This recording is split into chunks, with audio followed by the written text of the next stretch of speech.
The characters are individual, can be remembered not only by name. Everybody knows who Hightower is. You know, everybody knows who Mahoney is. Why would you want to know my dress size? I'm not putting on no dress. And I said, well, this is to catch a purse snatcher. Sergeant Hightower, come in. None of my friends in football or nowhere is gonna believe this. Bub got a dress on. It's a remarkable franchise in that people all over the world recognize not only the title of the picture, but can remember the names of the players. And everyone has their very distinct style. What's the story here with Fu Manchu? Fu Manchu? I don't have a Fu Manchu. I'm talking about the stir-fried shrimp from out of town. Oh, my boyfriend in Police Academy 3 and 4 is Brian Tochi, and I had done King and I with him when he was 14, and I played his twin sister's mother with Ricardo Montalban in King and I. You have impressive moves for a cadet. Thank you. And then all of a sudden I go to the set and I think, who's playing this guy who's going to play my love interest? And it turns out it's somebody whose mother I sort of once played. Interesting. I think it's good.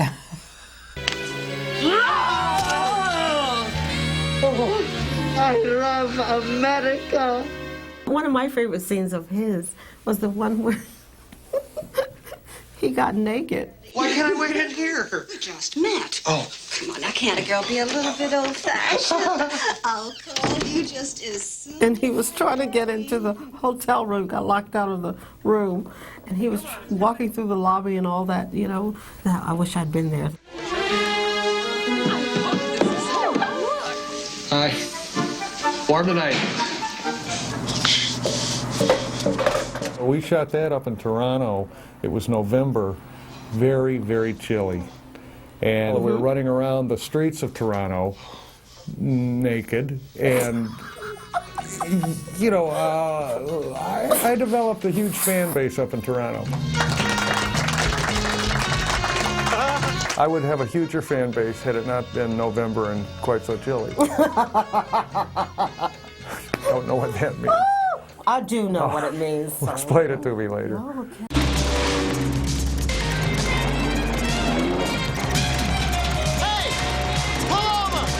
A very significant part of the Police Academy series certainly is the action.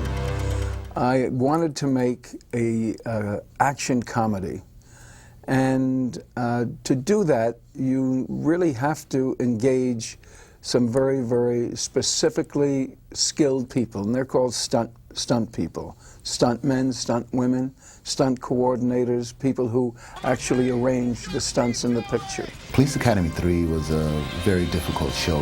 It had a lot of water gags with water bikes, skis, boats, all type of you know, vehicles there, with Wink, especially with Wink. God, I doubled Sweet Shot, Tim Kazurinsky, Bobcat Goldthwait, Leslie Easterbrook, Marion Ramsey as Hooks.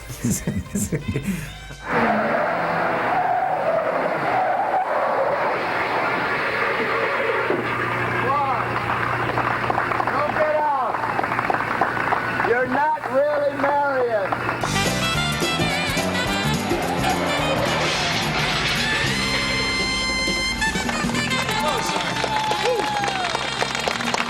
Wink also has this great ability of, when he doubles one of the principals, to get not only the body language of that principal down pat, but he goes one step a little further and he'll get a comedy move out of something.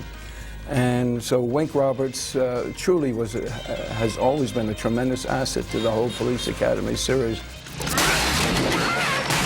I didn't mind that Wink Roberts doubled me in Police Academy 3. But when I saw him in the wig and the outfit, and he looked prettier and more shapely than I did, well, then I asked if they would hire him. I'd never done a stunt. I didn't know what a stunt was.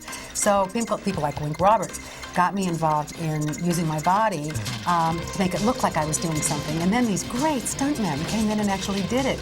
Before we do anything, what we do is we take all the actors out and let them ride the vehicles that they're going to be on. The wet bikes, these things were highly unstable, but the problem is once you got it going, everything was fine. But the problem was if you made any wide turns, bing, gone. You were gone. And the wet bike, you have to go really fast or you go straight down. And every time I would start, I would go whoom to the bottom of the lake, whoom to the bottom of the lake. After 4 hours, I learned to ride this wet bike. And in the big scene with the regalia, I went 70 miles an hour on that wet bike around a corner, and instead of turning it off, I ran into the dock. That's all right. Come on, folks. Come on. Come on, Bubba. Get him in, Bubba. Get him in. Oh, shit. There was a gag that Michael had to do.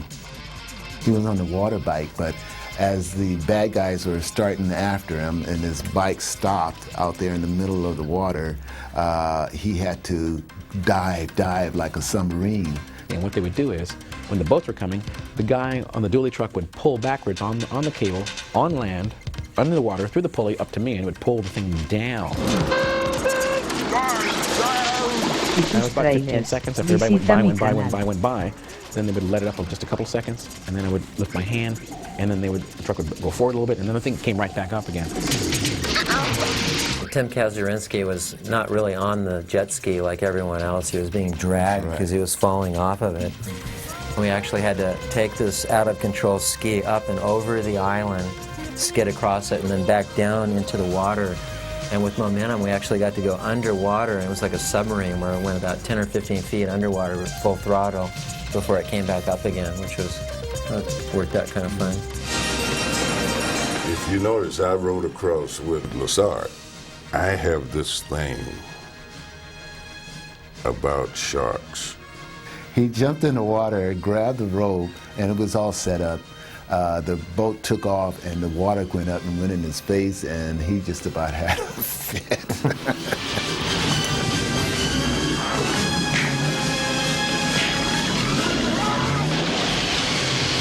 I haven't been in my pool since I saw Jaws.